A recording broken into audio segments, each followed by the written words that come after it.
Le Nouvel Esprit Public, Philippe Meyer, bonjour.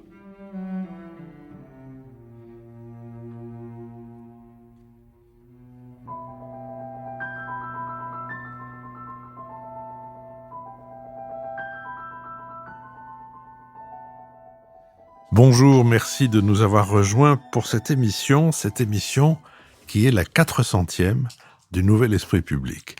Nous n'aurions pas atteint ce chiffre sans vos abonnements, qui, comme vous savez, sont absolument gratuits et, comme vous savez aussi, ne peuvent tenir que parce que beaucoup d'entre vous participent financièrement depuis certaines sommes minimes jusqu'à des sommes importantes au fonctionnement et au budget de cette émission. Donc, pour être facultatif, ces abonnements n'en sont pas moins indispensables.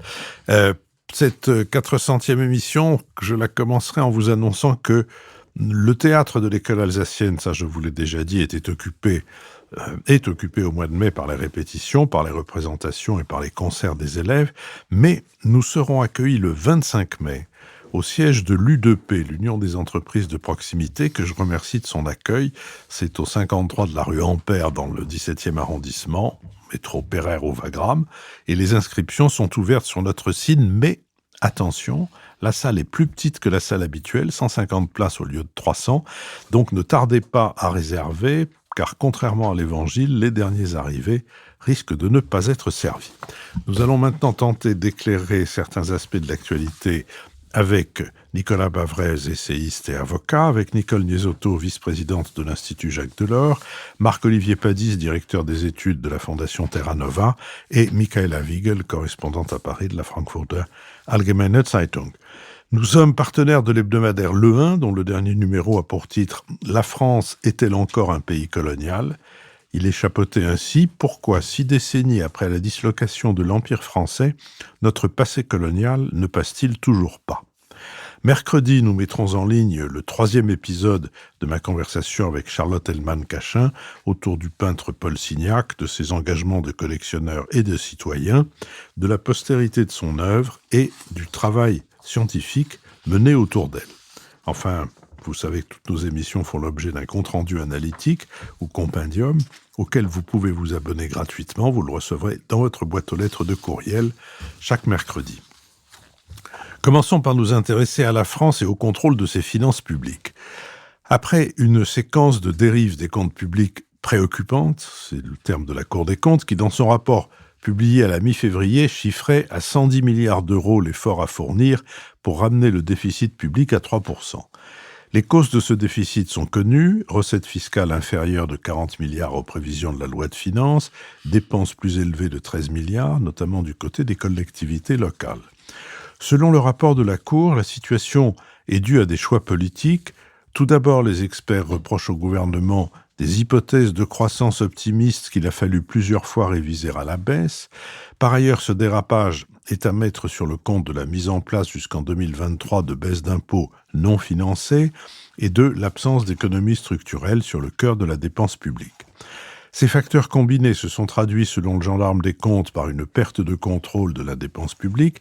Et face à ce constat, le premier président de la Cour des comptes menace « Nous pourrions ne pas certifier les comptes 2025 ». Fin mars, l'INSEE a annoncé que l'écart entre les recettes et les dépenses publiques a atteint 5,8% du PIB en 2024. Il s'agit du déficit public le plus massif depuis la guerre en valeur absolue, à l'exception de celui de l'année 2020, au pic de la pandémie de Covid-19. En atteignant 3 305 milliards d'euros, l'endettement public est monté à 113% du PIB en fin 2024, a annoncé l'INSEE. La dette publique avait passé le cap des 100 milliards d'euros en 1981, celui des 1000 milliards en 2003, puis celui des 3000 milliards en 2023. Dans son rapport sur le dérapage des finances publiques publié le 15 avril, la commission d'enquête de l'Assemblée nationale rappelle que pour 2024, la prévision initiale de déficit public du gouvernement Borne était de 4,4% du PIB, revue à 5,1% en avril dernier par le gouvernement Attal, puis à 6,1% par celui de Michel Barnier. Au final, ce déficit public pour 2024 s'est établi à 5,8% du PIB. Les deux rapporteurs, le macroniste Mathieu Lefebvre et le président de l'Union des droites pour la République, allié du Rassemblement national Éric Ciotti, ont des visions opposées de ces chiffres. Le premier attribue ces erreurs au service de Bercy, le deuxième les lie à des dissimulations politiques. Malgré les discours, et même si le déficit budgétaire s'atténue peu à peu, la dette ne va pas diminuer de sitôt. Dans le budget 2025, il est prévu qu'elle monte à 115,5% du PIB en fin d'année. Dans un scénario jugé réaliste par la Cour des comptes, le ratio d'endettement pourrait dépasser 125% du PIB en 2029 et s'approcher des 130% en 2031. D'autres économistes évoquent des ratios de 160%, voire 170% si l'État choisit d'investir massivement, notamment dans la transition énergétique ou l'armement. Il est plus que temps de freiner et de reprendre le contrôle de nos finances publiques, faute de quoi nous risquons la paralysie puis l'accident, met en garde le président de la Cour des comptes. Sur cette question, Nicolas Bavrez. Comme on vient de l'entendre, la France a perdu le contrôle de ses finances publiques. Et ça s'est traduit et c'est symbolisé par l'exercice 2024 où on attendait donc un déficit de 4,4% et on s'est retrouvé avec un déficit de 5,8% du PIB, ce qui donne une dette de 3 300 milliards d'euros. Ce qui est intéressant et inquiétant, c'est que la France est clairement aujourd'hui une exception en Europe et y compris en Europe du Sud. On sait que l'Allemagne a une réticence et avait une aversion à la dette. Donc la dette allemande est limitée à 62% du PIB, ce qui donne des marges de manœuvre pour changer le modèle économique et pour réarmer. Mais ce qui est intéressant, c'est de voir que l'Europe du Sud a vraiment changé et que la France est isolée. Regardons d'abord l'Italie. L'Italie est en excédent primaire de 0,4% du PIB et le déficit sera inférieur à 3% du PIB cette année en 2025. Le Portugal est en excédent budgétaire, 1,2%. L'Espagne a un déficit de 2,8% du PIB et la Grèce est également en dessous de 3% du PIB. Donc il y a maintenant vraiment une exception française et qui est d'autant plus dangereuse que ce déficit est accompagné de deux autres déficits très inquiétants. La balance commerciale, moins 100 milliards en 2023, moins 80 milliards en 2024, et une position extérieure nette négative de plus de 800 milliards d'euros. Donc c'est la position extérieure, c'est les avoirs et les dettes. Et aujourd'hui, la France a donc une position négative de plus de 800 milliards, ce qui est très inquiétant. Alors comment est-ce qu'on en est arrivé là ?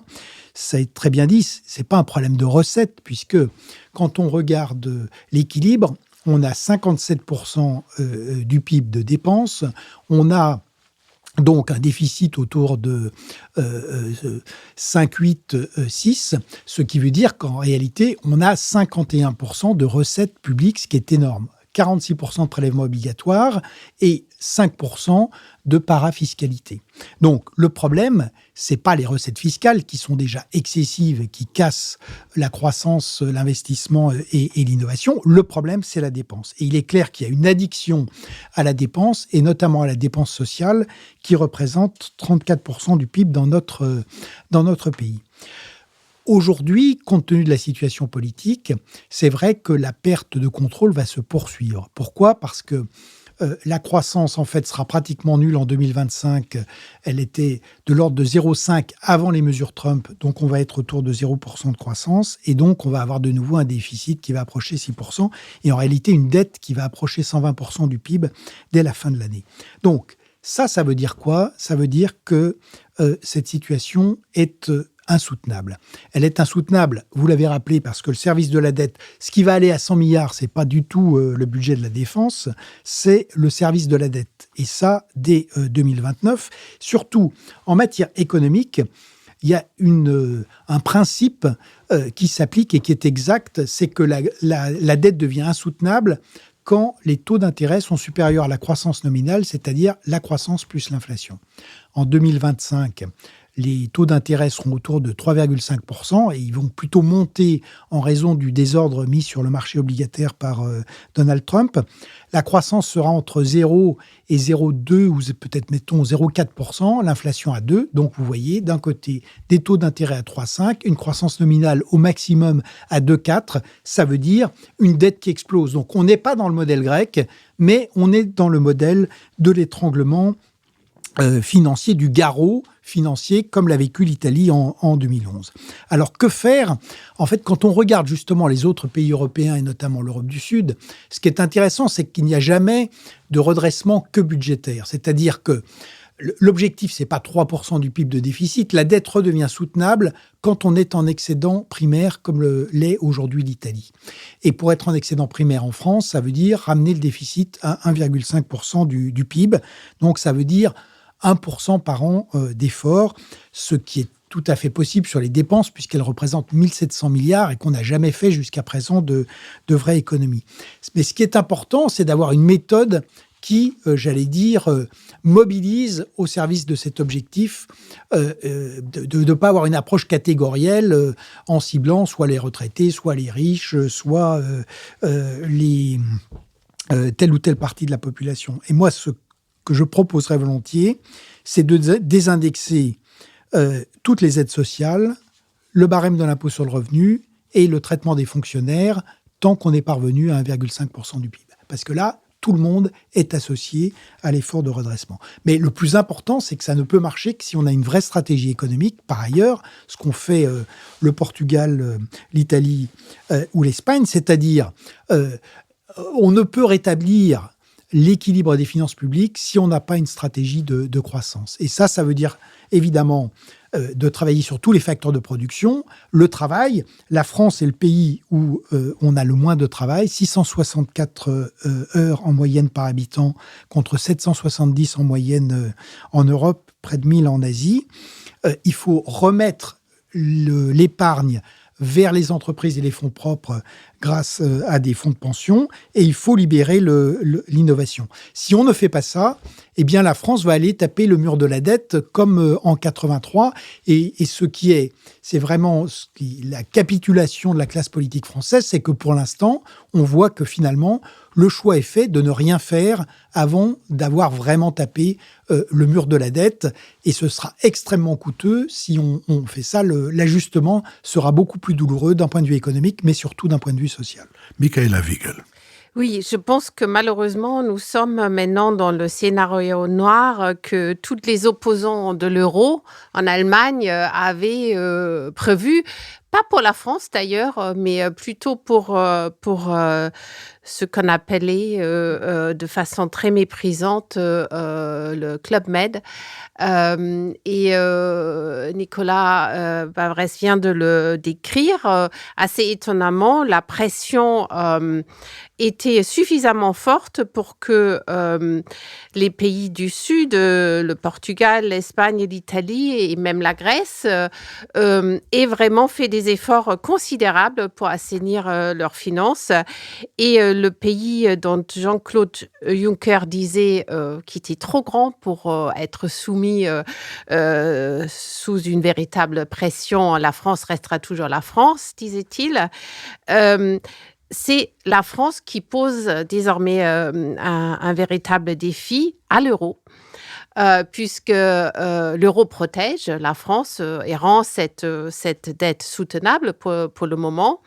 Et je crains malheureusement que cette amélioration des relations franco-allemandes, qui est un vrai souhait du futur chancelier Merz, soit assez rapidement assombrie par la non-capacité des gouvernements minoritaires français de faire des véritables efforts budgétaires. Alors, on a vu que le dernier gouvernement Barnier était déjà tombé sur un budget. On a vu passer un budget du moindre effort du gouvernement Bayrou, mais on voit aussi que la classe politique semble comme déconnectée par rapport à la réalité des chiffres. Et je dois dire, je ne vois pas comment, avec les partis en présence, il sera possible d'avoir un budget d'économie réelle pour l'année à venir, avec un Premier ministre Bayrou, puisqu'on voit bien sur tous les plans, il y a plutôt une remise en question des économies déjà effectuées, comme le débat sur la retraite, un retour des ajustements discutés montrent bien que la prise de conscience n'est toujours pas là. En Allemagne, on discute actuellement d'augmenter l'âge d'entrée de la retraite vers 68 voire 69 ans. Donc, il y a un décalage. Quand on regarde le parti qui a le plus le vent en poupe dans les sondages, le Rassemblement national, on peut dire que le Rassemblement national a probablement abandonné sa revendication de sortir de l'euro et de l'Union européenne, mais de fait, sa politique économique reviendrait à une sortie de l'euro, non pas par une volonté affichée, mais par un programme économique qui rendrait encore moins soutenable le maintien de la France dans l'euro. Donc, malheureusement, je n'ai pas un point de soleil à rajouter au tableau très noir que Nicolas Bavarès vient de faire. Marc-Olivier Palis. Tout le monde a remarqué qu'il y a quelque chose d'un peu répétitif dans ce débat sur le contrôle des finances publiques, et je ne vois que des explications à ce caractère répétitif. D'une part, le fait que Nicolas Bavarès n'est pas assez entendu par les responsables politiques. Et la deuxième explication, c'est que je crois que les députés et les sénateurs... La première suffisait. Oui, ça suffit, mais je vais quand même aller un peu plus loin. Les parlementaires n'ont pas les outils adéquates d'une délibération sur le budget. En fait, ils débattent à l'aveugle. Et d'ailleurs, c'est un avertissement qu'on a vu sur les mauvaises prévisions et l'ajustement un peu brutal, la prise de conscience un peu brutale. On a incriminé Bercy et les outils de prévision de Bercy. Mais en fait, je crois que plus généralement, on manque de tableau de bord. Je vais prendre un exemple sur le fait que ce qui est censé donner de la visibilité sur la dépense publique et les recettes, c'est la loi de programmation des finances publiques. Et celle-ci est décomposée en 3 ensembles. Elle étudie les dépenses et les recettes de l'État et de ses opérateurs, mais aussi les collectivités locales et leurs opérateurs et les administrations de sécurité sociale. Or, sur les 2 derniers points, on ne dispose pas vraiment d'outils de prévision corrects. Alors, premier exemple, l'ONDAM, c'est l'objectif national de dépenses d'assurance maladie. D'abord, comme le nom l'indique, l'ONDAM donne un objectif. Mais en matière budgétaire, il faut toujours distinguer le prévisionnel et le réalisé. Et donc, donner un objectif sans jamais faire l'évaluation sur le réalisé, ça ne permet pas d'avoir un bon pilotage. Or, les députés ne travaillent pas suffisamment sur l'évaluation de la réalisation du budget lui-même. En outre, l'ONDAM n'entre pas dans le détail des priorités de santé publique. Il finance à l'aveugle, avec des grosses enveloppes, des dépenses qu'on n'a pas la capacité en fait, de contenir. 80% de la dépense de santé en France, c'est d'un côté les soins de ville, autour de 100 milliards, et de l'autre côté l'hôpital, plus ou moins pareil, un peu moins. Mais en fait, on ne sait pas contenir les dépenses de soins de ville, puisque c'est la médecine libérale, c'est open bar. Et donc, on donne un objectif, on dit cette année, l'ONDAM ne devra pas progresser de plus de 3%. D'accord, mais qu'est-ce qu'on est capable de faire pour limiter ? On ne donne pas de priorité. Il n'y a pas vraiment de choix qui sont discutés au Parlement. Et donc, qu'est-ce qu'on fait ? On serre la vis là où on a les leviers d'action, c'est-à-dire sur l'hôpital public. Et donc, on rabote, mais à l'aveugle, sans véritable stratégie. Deuxième exemple, les collectivités locales. On a beaucoup dit, au moment de la crise, de la prise de conscience, que c'était les collectivités locales qui étaient responsables du dérapage. Et c'est un bouc émissaire idéal parce qu'il y a tellement d'acteurs, si on compte non seulement les communes, mais les syndicats intercommunaux, etc., on est à 44 000 acteurs. Donc comment est-ce qu'on contrôle la dépense de 44 000 acteurs ? On n'a pas les moyens de faire ça. Donc Bruno Le Maire a pu dire « mais c'est la faute des collectivités locales ». En réalité, le document qui donne une vision synthétique des dépenses des collectivités locales, c'est pareil, il donne une orientation générale, ne donne pas de traduction opérationnelle des objectifs, et surtout, ce que je trouve vraiment très surprenant, n'est pas établi à la suite d'une consultation entre l'État et les collectivités locales.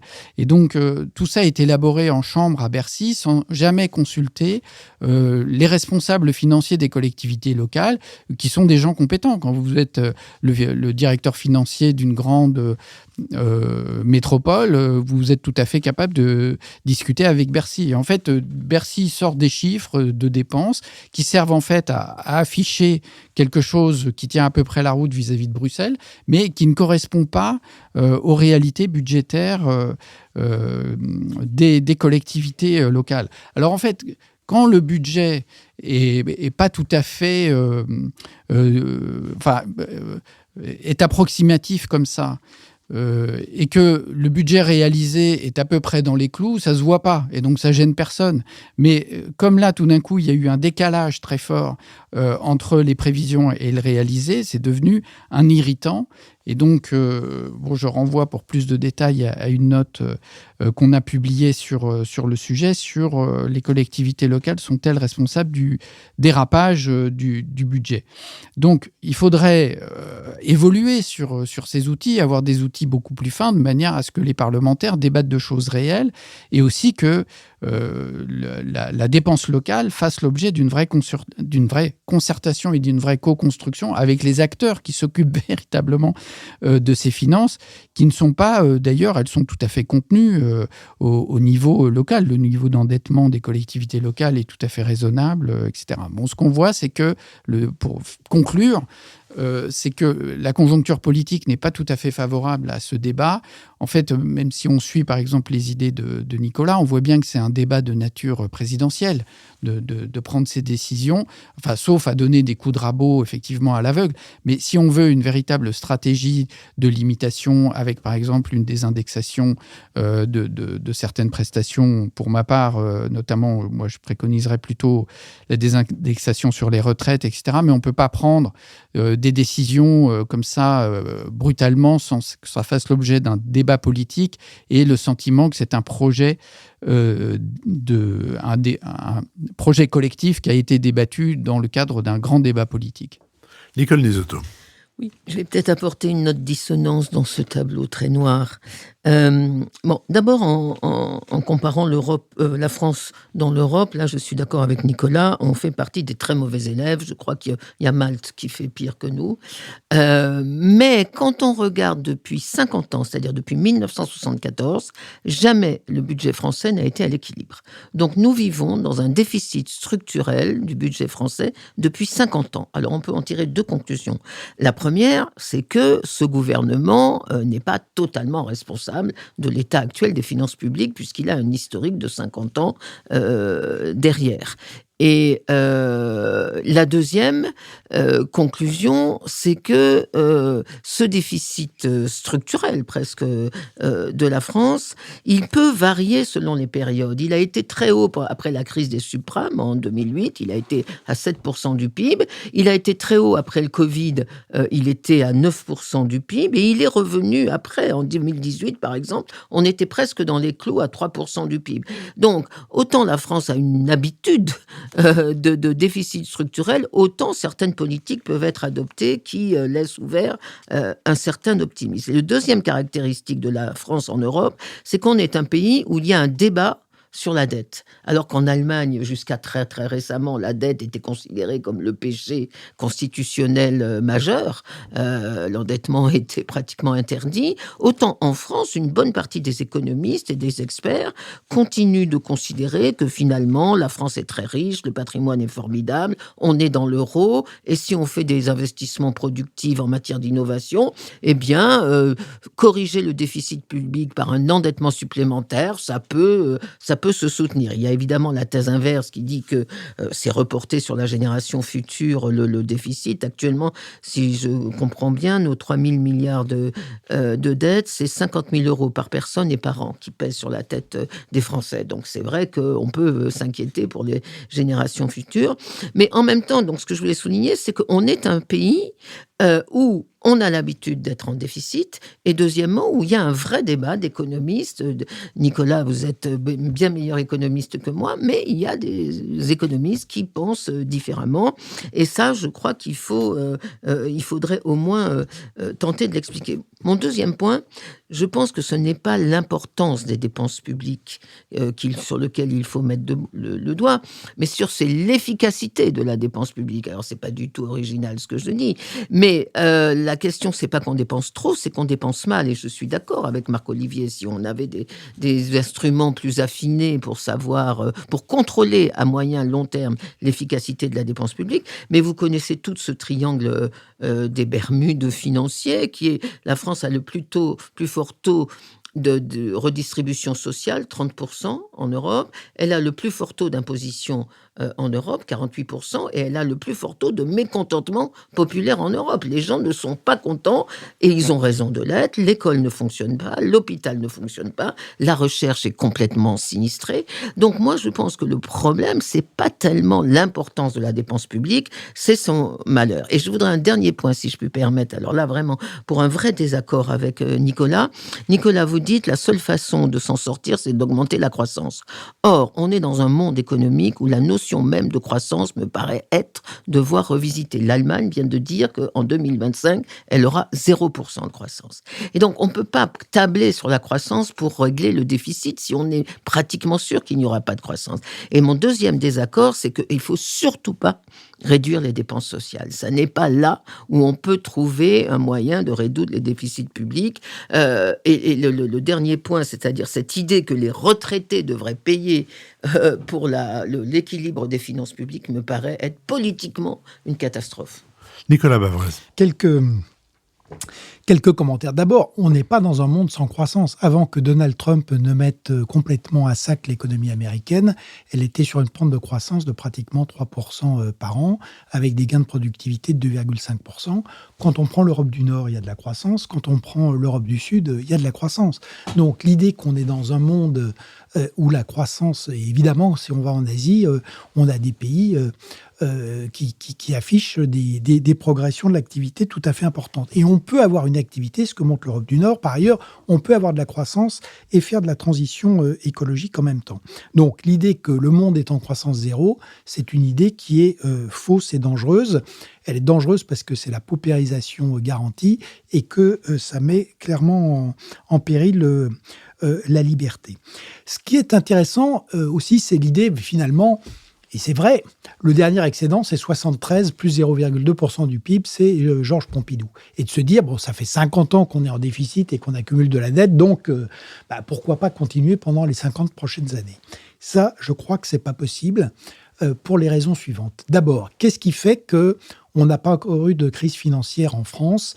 Il y a 3 raisons. L'incroyable tolérance des Français à l'impôt. Parce que contrairement à ce qu'on dit, l'impôt rentre de manière... Bercy perçoit plus de la moitié du PIB tous les ans. Et en réalité, alors on a eu les gilets jaunes, c'était quand même une révolte fiscale. Mais si on ne fait pas ce genre d'erreur, chaque année, la machine Bercy est quand même une moulinette à avaler des ressources de manière incroyable. La deuxième raison, c'était que la France était un pays où il y avait une stabilité politique Et donc, il y avait un État qui était fort, des institutions qui fonctionnaient, stabilité gouvernementale. Sauf que je vous rappelle que l'an dernier, on a eu 4 premiers ministres, ce qui veut dire qu'on fait pire maintenant que la 4e République en matière d'instabilité et que plus rien ne marche aujourd'hui dans la 5e République. On a un gouvernement qui débat, des juges qui gouvernent et un Parlement qui juge à travers des commissions d'enquête. Donc avec ça, c'est vrai qu'on ne peut pas traiter... Et enfin, il y avait l'euro, ce qui a été rappelé. Sauf que l'euro, aujourd'hui, la France, comme il a été dit par Michael Wigel, est un énorme problème pour les autres partenaires et que l'Allemagne a déjà dit qu'en tout cas, elle refuserait qu'on applique le mécanisme de stabilité si il y avait un choc financier sur la France. Donc, tout ce qui nous protégeait, entre guillemets, est aujourd'hui appartient au passé. Et surtout, le monde a changé. Regardez ce qui s'est passé. D'abord, on a une pénurie mondiale de capital aujourd'hui, donc tout le monde est à la recherche de capital. Et donc, les taux longs vont continuer à monter. Et surtout, regardez ce qui s'est passé avec Trump. La première économie du monde, Trump vient de nous rappeler qu'on ne gagne jamais contre les marchés. Trump a pu contourner le Congrès, il peut menacer les juges, il peut prendre le contrôle des universités, des médias, faire peur à tout le monde. Il y a une chose, et les marchés sont absolument pas faits pour être un contre-pouvoir politique, mais il se trouve que ça a fonctionné.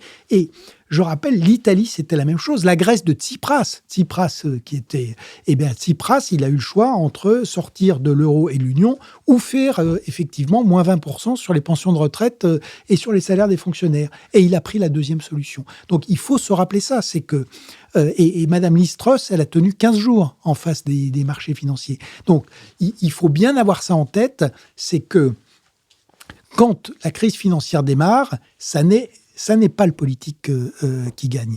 Et même aujourd'hui, on l'a vu aux États-Unis de manière spectaculaire. Donc, le fait que Trump soit passé quand même à 2 doigts de faire sauter le marché obligataire, je pense que la classe dirigeante française devrait prendre ça en compte. Et c'est pour ça que je pense que la situation d'aujourd'hui est différente des 50 dernières années. Michael Wigel. Oui, je voudrais nuancer un tout petit peu le rapport de l'Allemagne à la dette, parce qu'en fait, on fait comme si l'Allemagne vertueuse qui rejette, qui culpabilise sur la dette et la France qui dépense. Mais en fait, il y avait une tendance assez naturelle des politiques allemands également de dépenser plus qu'on avait. Et donc, le frein à l'endettement constitutionnel qui a été introduit, c'était une réaction à cette facilité politique. Donc, c'est toujours plus facile, bien sûr, de ne pas couper dans les dépenses et d'augmenter les impôts. Mais justement, l'attitude allemande était guidée par l'idée qu'il fallait avoir un frein fort, donc constitutionnel. Et c'est uniquement une situation géopolitique exceptionnelle qui a fait que là, aujourd'hui, on a libéralisé ce frein. Et deuxième point, sur les collectivités territoriales, ce que je trouve notable, c'est qu'un des rares instruments qu'avaient les collectivités locales, la taxe d'habitation, a été repris par l'État. C'est-à-dire, finalement, on est désormais dans une opacité totale, alors que c'était un des rares instruments de responsabiliser les collectivités territoriales. Nicole Lisoto. Tout petit point sur où trouver de l'argent. Au lieu de regarder encore une fois les dépenses sociales, il y a eu d'abord sur les collectivités territoriales et le millefeuille. Il y a eu en 2024 un rapport Vort et un rapport Ravignon qui disent que le coût du millefeuille est égal à 7 milliards d'euros par an pour la France. Et donc là, il y a quand même quelque chose à creuser. Deuxièmement, sur la suppression de l'ISF, la suppression de l'ISF crée un déficit pour l'État de 5 milliards par an. Troisièmement, et là je cite l'INSEE, le rapport sur le revenu et le patrimoine des ménages en 2024, les 1% des plus riches ont vu leur revenu augmenter de 100%, donc doubler en 20 ans. Et dernier point, sur la flat tax unique, c'est-à-dire les 30% sur le revenu du capital, un rapport, alors que que vous allez contester, chiffre sur les 5 ans de 2018 à 2023 à moins de 100 milliards de recettes pour l'État. Et donc, il y a quand même d'autres endroits où trouver de l'argent que de taxer encore une fois les chômeurs et les retraités. Je vous remercie. Je vous propose que nous passions à notre deuxième sujet, celui du bilan de l'action diplomatique du pape François. Pape du bout du monde, contrairement à ses prédécesseurs européens, José Mario Bergoglio a déplacé l'axe diplomatique du Vatican vers les pays du Sud. De la dénonciation du système économique mondial à la défense des migrants, en passant par ses plaidoyers pour l'écologie, la paix, le dialogue avec l'islam ou la lutte contre l'arme nucléaire, le pape François a été porté par une vision inspirée de celui dont il avait choisi le nom, François d'Assise, et à l'échelle internationale, appuyé sur un solide réseau diplomatique, ce dont rêvait François, c'était, je cite, le renforcement du multilatéralisme, expression d'une co-responsabilité mondiale renouvelée, d'une solidarité fondée sur la justice et sur la réalisation de la paix, et de l'unité de la famille humaine, projet de Dieu sur le monde, fin de citation. Issu d'une famille de migrants, François, dès le début de son pontificat, a pointé avec vigueur les drames de la migration. Son premier déplacement a eu lieu en juillet 2013 à Lampedusa, où il s'est indigné de la mondialisation de l'indifférence, un thème clé de ce pontificat, ce qui lui a valu de sérieuses tensions avec l'Occident et en particulier les États-Unis. Partisan de la paix à tout prix et de la politique de l'apaisement, le pape considérait que toute guerre est une défaite, même les guerres de libération ou de légitime défense, car, disait-il, il n'existe pas de guerre juste, pas même en Ukraine, où François n'a eu de cesse jusqu'en mai 2022 d'appeler à l'arrêt des combats, se refusant à reconnaître la responsabilité de Vladimir Poutine et de la Russie, avançant que la colère du Kremlin avait pu être facilitée par, je cite, les aboiements de l'OTAN à la porte de la Russie. Au Moyen-Orient, depuis le massacre du 7 octobre 2023, les relations entre le Saint-Siège et Israël étaient devenues de plus en plus difficiles. Le pape s'est vu notamment reprocher d'avoir tardé à exprimer son horreur face au massacre perpétré par le Hamas. Dans le droit fil de la tradition jésuite, le pape François a porté une attention très particulière aux 12 millions de catholiques de la République populaire de Chine. Sous son autorité, un accord secret a été signé en 2018 avec Pékin sur la nomination des évêques, un accord qui fait débat.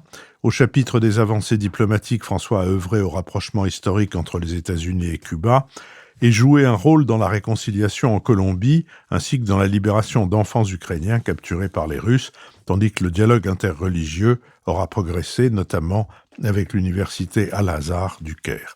En revanche, bousculant l'Europe, grand-mère stérile et égoïste à ses yeux, le pape n'a réalisé aucune visite officielle dans les grands pays européens de tradition catholique, comme la France, l'Espagne ou l'Allemagne. Sur cette question, et puisque depuis le concile de Nicée, les femmes ont une âme, Nicole Nesotto.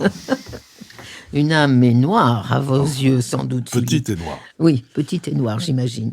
Je crois que le bilan... D'abord, il faut rappeler que le pape est le chef d'un État très puissant sur la scène internationale.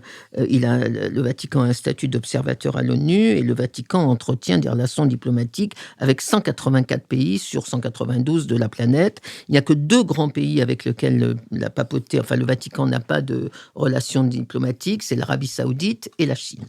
Et donc, mais pour en revenir au bilan de ce pape, je crois que le plus important le plus important succès diplomatique de ce pape, c'est d'avoir réintégré la chrétienté dans son universalité.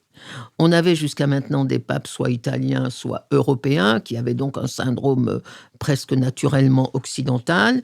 Et ce pape a considéré que son public de 1,4 milliard de chrétiens était uni, était le même. Et comme vous l'avez dit, Philippe, ce premier pape venu du Sud global a, je crois, fait beaucoup pour rétablir l'équité entre les chrétiens, quelles que soient les civilisations ou les pays dans lesquels ils se trouvent. Et c'est un pape qui a été le plus grand voyageur de tous les temps. En 12 ans, j'ai compté, il a visité 67 pays, c'est un record, durant 47 voyages, y compris sur une santé fragile.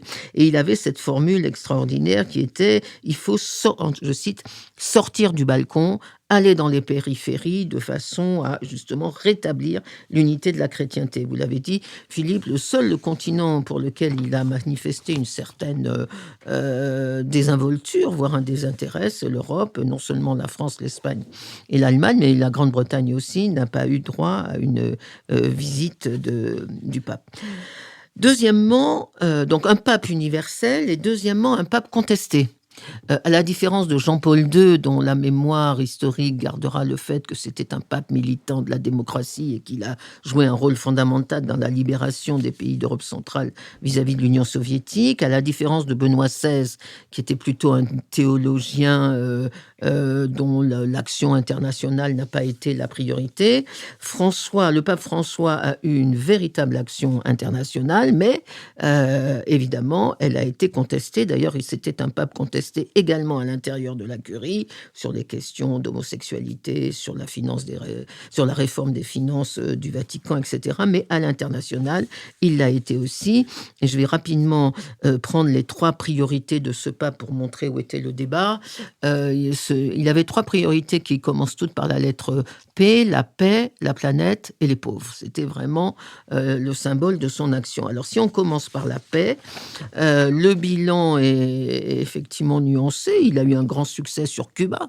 C'est lui qui a permis la réconciliation entre les États-Unis, Obama à l'époque, et Cuba après la fin du régime castriste en 2016. Il a eu aussi beaucoup de succès pour la pacification de la Colombie, pour toutes les tâches humanitaires de la papauté. Mais il y a 2 points sur lesquels il est contesté, c'est l'Ukraine et le conflit israélo-palestinien. Et moi, je voudrais prendre la défense du pape, à ma grande surprise d'ailleurs. Sur l'Ukraine, on lui a beaucoup reproché d'être contre la guerre. Et effectivement, ce pape est contre la guerre. Même la notion de guerre juste, qui pourtant est une notion acceptée par la papauté, il ne considère qu'il faut tout éviter pour la guerre. Donc il a mis du temps à reconnaître la légitimité de la défense de l'Ukraine et l'agressivité et la responsabilité de la Russie sur la guerre. Mais quand il a dit, par exemple, que peut-être que l'élargissement de l'OTAN aux frontières de la Russie pouvait être une des causes de l'agressivité russe. On lui a beaucoup reproché ça. Moi, je trouve que ça fait encore l'objet d'un débat, qu'il n'est pas évident que l'OTAN soit totalement irresponsable dans l'origine de ce conflit. Sur Israël-Palestine, on lui a reproché effectivement de prendre la défense des Palestiniens et notamment des victimes à Gaza. Il a eu énormément de phrases sur les enfants assassinés, mitraillés. Mais je dois dire que ce pape, là, est pour le coup, est tout à fait conforme au droit international. Il est pour la solution en 2 États. Et donc, il a autant condamné l'attaque du Hamas que les violences commises par Tsahal en Palestine. Et donc, je vois que le temps passe. Mais sur ce 2 dossiers, Ukraine et Israël, moi, je trouve qu'il a été plutôt un pape équilibré. Je ne dirai rien sur la planète, parce que là, il n'était pas contesté, mais sur les pauvres, je voudrais dire juste un mot.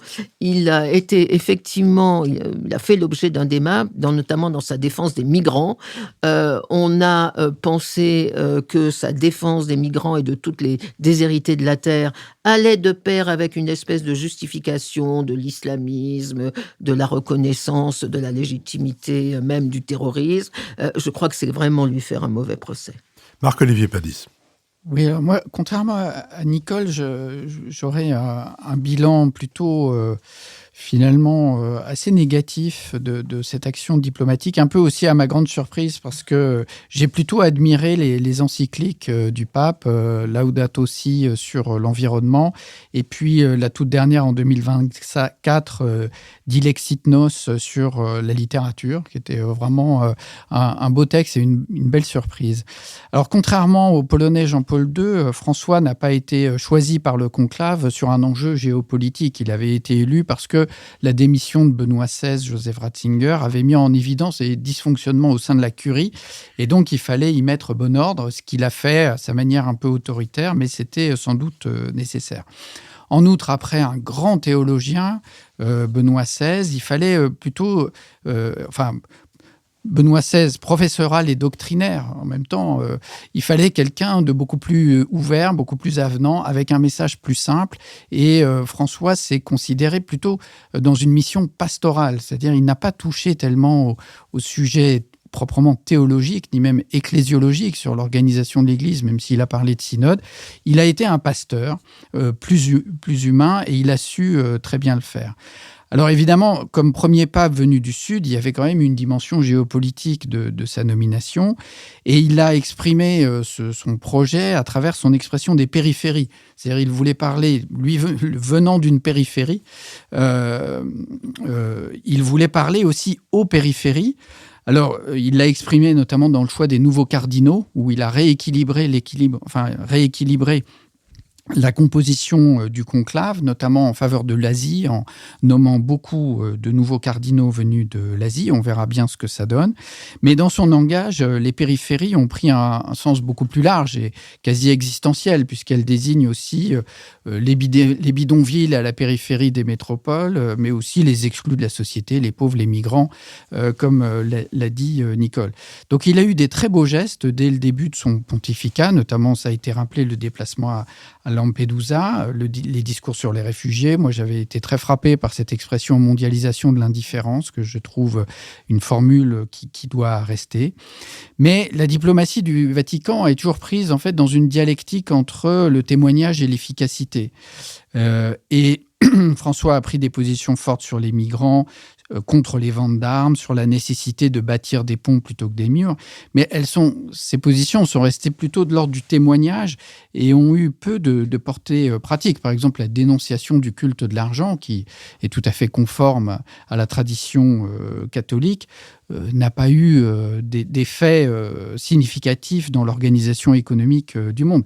Et son pacifisme, teinté d'anti-américanisme, on l'a peut-être pas assez dit, mais pour quand même un Argentin, il y a toujours cette dimension un peu d'hostilité aux États-Unis. Son pacifisme, à mon avis, l'a conduit à des positions choquantes sur l'Ukraine, parce que la moindre des choses, c'est distinguer un agresseur d'un agressé.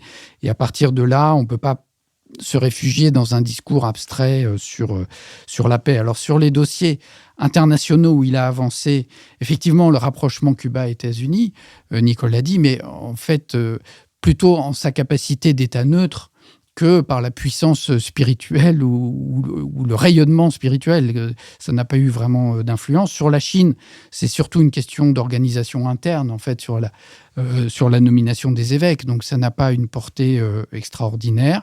Il n'a rien dit sur l'Arménie non plus, où les chrétiens ont été très bousculés par les guerres récentes. Donc au total, moi je suis assez sceptique sur l'impact, et surtout ce qui me chagrine le plus, c'est que le dialogue interreligieux et donc notamment les rencontres d'Assise, donc liées à François d'Assise, finalement aujourd'hui il semble complètement décalé et incapable de peser sur le cours du monde. Il y a eu un moment, peut-être à l'époque de Jean-Paul II, où on pensait que le dialogue interreligieux était un ferment de la paix dans le monde. Mais aujourd'hui, si on pense que le dialogue avec le patriarche russe Kirill, qui est un ancien du KGB, peut faire progresser la paix dans le monde, c'est grotesque. Donc il y a quelque chose moi, je trouve d'assez triste, finalement, ces discours qui n'embrayent pas et qui... ces grands gestes, mais dans le fond, qui ont peu d'incidence réelle. Michaela Wiegel. Oui, alors tout d'abord, ça restera quand même comme un curieux hasard que le dernier visiteur d'État que François ait reçu soit le vice-président américain J.D. Vance. Ça l'a fait mourir. Donc, en fait, là, on voit justement l'écart entre le pape venu d'Argentine, qui, Marc-Olivier vient de le mentionner, était quand même nourri d'un certain anti-américanisme de l'Église de libération, génération aussi, et un J.D. Vance qui, un converti qui, plus que quelqu'un d'autre, essaye d'instrumentaliser l'Église catholique pour sa révolution culturelle. Alors, je pense effectivement, en Allemagne, le pape François avait suscité beaucoup d'espoir d'un nouveau progressisme et notamment d'une ouverture de l'Église non seulement aux pauvres, mais aussi aux femmes. La voie synodale que François avait proposée avait donc suscité ses espoirs, mais que finalement, il s'est arrêté au début du chemin. Donc, il a très vite fermé toute possibilité d'ouverture. Donc, en Allemagne, on peut dire il a été perçu vers la fin comme vraiment, et non seulement avec ces mots quand même assez durs sur l'Europe, mais comme un pape qui avait des grandes idées, mais qui finalement n'allait pas au bout. Et j'aimerais beaucoup m'arrêter effectivement un petit peu à ça. Oui, je pense que c'était une sorte de naïveté pacifiste vis-à-vis de la Russie. Alors, on a déjà mentionné ce voyage à la Havane en février 2016. Il s'était rapproché du patriarcat de Moscou et c'était effectivement un événement historique depuis le schisme de 1154.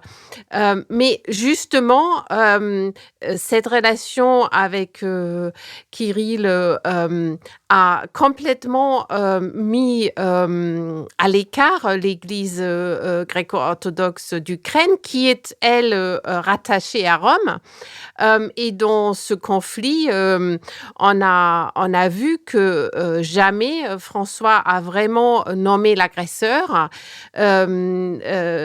Poutine, et il n'a pas non plus critiqué Kirill. Il faut le rappeler, j'ai retrouvé les mots de Kirill qui parlait d'une guerre sainte contre l'Occident dépravé qui se jouait en Ukraine.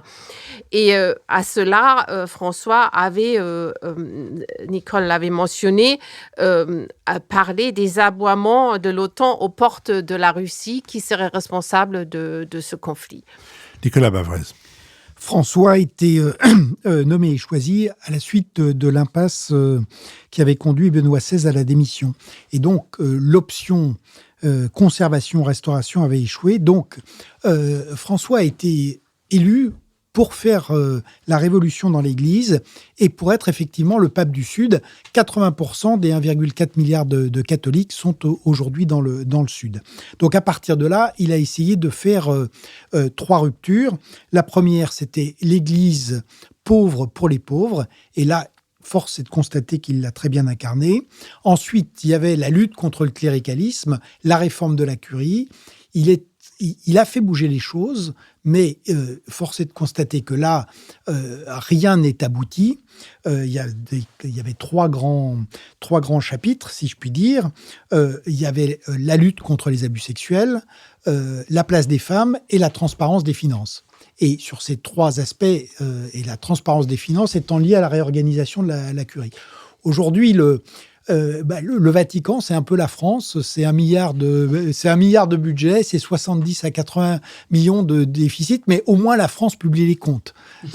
Et donc, ça fait, ça fait une différence. Alors, bon, ensuite, la 3e rupture, c'était une église vraiment universelle, comme on l'a dit. Ça, je pense qu'il a réussi cette universalité, mais à l'inverse, le paradoxe, c'est qu'il n'a pas du tout, il a commis un contresens historique complet en ne voyant pas. C'est un pape de l'émotion et de la passion. Et l'émotion, dans un monde qui bascule dans la guerre, finalement, ça a donné les contresens qui ont été décrits, rappelés. Donc, contresens évident sur la Russie, contresens sur la Chine avec les accords secrets, où il a quand même liquidé, sacrifié tous les vrais catholiques, et y compris le cardinal de Hong Kong qui a été emprisonné, il les a livrés au régime chinois. Donc la vieille obsession des jésuites pour la Chine, mais c'est quand même... et le dialogue interreligieux, c'est vrai qu'il n'a pas vraiment fonctionné. Et dernière chose, dans un monde où la démocratie et la liberté est vraiment menacée par les empires autoritaires, le fait d'être contre la guerre de manière inconditionnelle, de refuser la guerre juste, d'être extrêmement critique sur la dissuasion nucléaire, tout ça n'a pas de sens quand en face, on est dans le monde de Xi, de Poutine, de Erdogan, de MBS et des autres. Et au total, j'allais dire, le paradoxe, c'est que ce pape de l'universalité, je crois qu'il est une église qui est extrêmement fracturée et que le vrai défi de son successeur, ça va être de garder l'universalité, mais d'essayer de retrouver une certaine unité, une certaine paix dans l'église. Le contraire de l'émotion, c'est la diplomatie. Et la diplomatie, le Vatican est outillé pour la mener comme personne, le plus ancien corps diplomatique. Mais François l'a contourné systématiquement et méthodiquement. C'est ce que je m'apprêtais à dire, c'est que cet extraordinaire instrument diplomatique qui est celui du Vatican, le plus ancien et le plus répandu, aurait pu être un outil formidable et devrait être, dans la période qui est précisément celle de l'émotion dans laquelle nous sommes jusqu'aux oreilles et même un peu au-dessus, aurait pu et peut encore être un instrument formidable d'efficacité et d'action dans le monde. Le paradoxe ultime de François, c'est que finalement, il déteste Trump, mais qu'il s'est conduit vis-à-vis de la curie comme Trump vis-à-vis de l'État profond. Mais c'est surtout, ce n'est pas un occidental. Et donc, il faut admettre que sa vision du monde n'est pas la nôtre. Je suis désolée. Il est le symbole de la relativisation de l'Occident dans le monde. Nous sommes maintenant arrivés à notre dernière séquence, la séquence des brèves, que j'ouvrirai en recommandant une exposition qui a lieu au musée d'Orsay, qui s'appelle L'Art est dans la rue, qui est donc une exposition sur les affiches, sur l'essor formidable des affiches dans la seconde moitié du 19e siècle, et qui donne à voir ce que nombre de maîtres de l'affiche, comme Bonnard, comme Clairet, comme Murat, comme Steinlen et comme Toulouse-Lautrec ont pu faire. C'est une exposition importante, complète, où on voit aussi bien l'affiche comme instrument de la publicité, de la vente des marchandises, que comme instrument politique, ou que comme instrument de la réclame pour les spectacles. Et la scénographie de cette exposition est extrêmement agréable. Pour ceux qui voudraient s'y rendre, je signale qu'après avoir interrogé gardiens et vendeuses à la librairie, le jour le plus recommandé est le mercredi ou alors le jeudi matin, mais le jeudi matin au début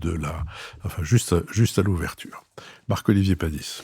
Notre conversation sur le pape m'a fait penser à un roman japonais de Shusaku Endo qui s'appelle Silence, qui se trouve en poche dans la collection Folio. Le pape François avait déclaré qu'il avait regretté de ne pas pouvoir se rendre au Japon, où il rêvait de se rendre quand il était jeune jésuite. Et de fait, le Japon est un pays particulier pour les jésuites, puisque Saint François Xavier était allé dès le XVIe siècle et a converti quelques petites communautés au catholicisme. Mais au XVIe siècle, au XVIIe, les missionnaires chrétiens ont été expulsés du Japon en 1614 et des persécutions ont été menées par le pouvoir contre les Japonais convertis au christianisme, ce qui a été le prélude à la fermeture du Japon qui a ensuite duré fort longtemps. Et donc c'est ce que raconte ce roman, qui s'appelle Silence, et dans lequel le romancier imagine 3 jeunes prêtres jésuites qui entrent clandestinement au Japon pour soutenir les communautés catholiques persécutées. Et c'est une belle réflexion sur la foi, le prosélytisme, la rencontre entre le catholicisme et le Japon, dont Martin Scorsese a tiré un film qui s'appelle aussi Silence, avec toutes les obsessions autour du catholicisme qu'on connaît dans le cinéma de Martin Scorsese. Michaela Wiegel. Oui, comment sauver la paix? C'est la question qui est de façon romanesque décrite dans le roman Locarno de Christine de Mazières. Et on sent qu'elle s'est plongée dans les archives allemandes et françaises pour décrire ces négociations entre Briand d'un côté et Stresemann de l'autre, et pour montrer en fait des questions qui restent aujourd'hui vraiment d'actualité, c'est-à-dire comment, après le traité de Versailles, comment rapprocher et bâtir une paix qui soit durable. Et on a parfois l'impression que, effectivement, alors qu'on s'oriente vers une paix de diktat de la Russie sur l'Ukraine, qu'on aura probablement, nous, Européens, bientôt notre Locarno à faire pour rendre une situation entre l'Ukraine et la Russie plus vivable. Nicole Nisotto. Alors, je voulais au départ faire ma brève pour critiquer la mise en scène de Bérénice à la Comédie Française par Guy Cassier, où simplement on transforme une tragédie magique et magnifique en drame bourgeois, mais par charité chrétienne après notre discussion sur le pape. Je vais m'en tenir là et je vais vous recommander, si vous êtes déprimé sur la France, si vous rêvez de grandeur française, de vous plonger dans un livre collectif dirigé par Jean-Christian Petit-Fils qui s'appelle « Les grands ministres qui ont fait la France » et qui est sorti chez Perrin en 2024. C'est simplement le portrait depuis le XIe siècle jusqu'à Georges Pompidou, donc depuis l'abbé Sugère jusqu'à Georges Pompidou, de grands ministres, alors dont certains très connus comme Talleyrand, Colbert ou Schumann, ou d'autres, en tout cas pour moi moins connus, comme Waldeck-Rousseau ou l'abbé Dubois, sous la régence de Philippe d'Orléans. Et alors, il n'y a aucune idée générale à tirer de ces portraits, mais qui sont vraiment formidables pour montrer non pas les réussites ou les échecs, mais les défis auxquels ces gens ont été confrontés et comment ils ont abordé ces défis. Ce qui est extraordinaire en revanche, c'est de voir à quel point tous ces grands hommes étaient pétris d'une culture classique dont on voit mal aujourd'hui subsister quelques brides, sauf peut-être chez notre Premier ministre qui est quand même agrégé de lettres classiques. Oui, mais enfin plutôt d'une culture historique que d'une culture classique. Et d'ailleurs, dans le dernier livre de Gino d'Empoli, il y a le rappel d'une phrase de Churchill à quelqu'un qui lui demandait qu'est-ce qu'il conseillerait à quelqu'un qui voudrait entamer une carrière politique avec des ambitions comparables, ambitions de contenu, comparables à celles de Churchill. Et Churchill lui répond « l'histoire, l'histoire, l'histoire ». Entre parenthèses, l'enseignement obligatoire de l'histoire des idées qu'assurait Michel Vinocq à Sciences Po a été arrêté, cessé, n'a plus été obligatoire. Qu'après le départ de Michel Vinocq, c'est un des éléments qui a permis à Richard Descoings de transformer Sciences Po en une sorte d'école de commerce. L'abbé Dubois était une parfaite canaille. Non, mais c'est pas le grave, ça c'est pas le problème. Enfin, c'était quand même une parfaite canaille. Et par ailleurs, il me semble que dans ceux que vous avez cités, il y en a un ou deux qui mériteraient dont le procès mériterait d'être révisé. Nicolas Bavrez. Après l'histoire, les histoires, et en contrepoint de la disparition du pape François, je voudrais rappeler la mémoire et la disparition de Mario Vargas Llosa. Parce que pour le coup, c'est un vrai latino-américain, mais qui a été sans doute le plus européen des latino-américains. Un homme qui est au croisement qui croyait en l'écriture, qui croyait en la vie et qui croyait en la liberté. C'est le dernier représentant de cette génération incroyable d'auteurs latino-américains, Cortázar, Fuentes, évidemment son ami Garcia Marquez avec lequel il s'est brouillé.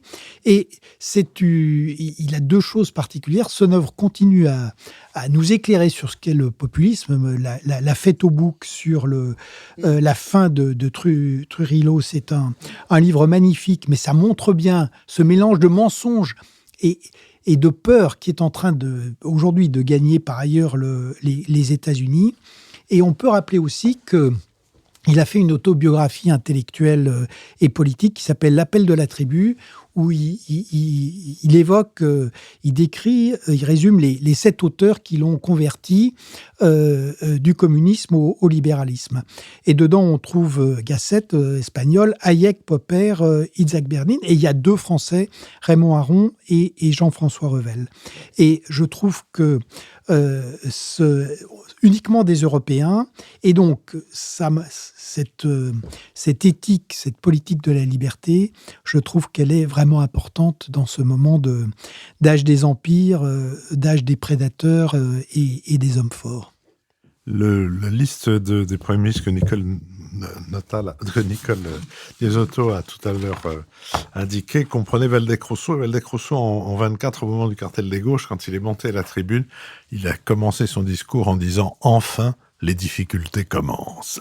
Je vous remercie. Je vous annonce donc que la semaine prochaine, c'est une émission sur les territoires, une thématique avec Éric Hazan, et la semaine suivante, une émission sur l'économie de guerre avec David Bavrez, jeune frère de Nicolas, et dont le livre « Bienvenue dans l'économie de guerre » a paru il y a quelques semaines. Et donc, c'est ainsi que se termine le 400e des enregistrements du Nouvel Esprit Public. Je remercie Sophie Jacquin, avec qui cette émission a été préparée. Je remercie Benoît Carré, qui va en assurer, comme d'habitude, le compendium. Je remercie Nicolas Tourneau et Olivier Magloire, qui assurent respectivement la vigilance sur le site et la vigilance sur les plateformes de financement. Adrien Beccaria, qui a enregistré cette conversation pour notre habituel studio, qui nous a donc accueillis presque 400 fois, sauf les fois où on était à l'école alsacienne, c'est-à-dire l'arrière-boutique. Et je vous donne donc rendez-vous pour la semaine prochaine pour cette émission thématique sur les territoires.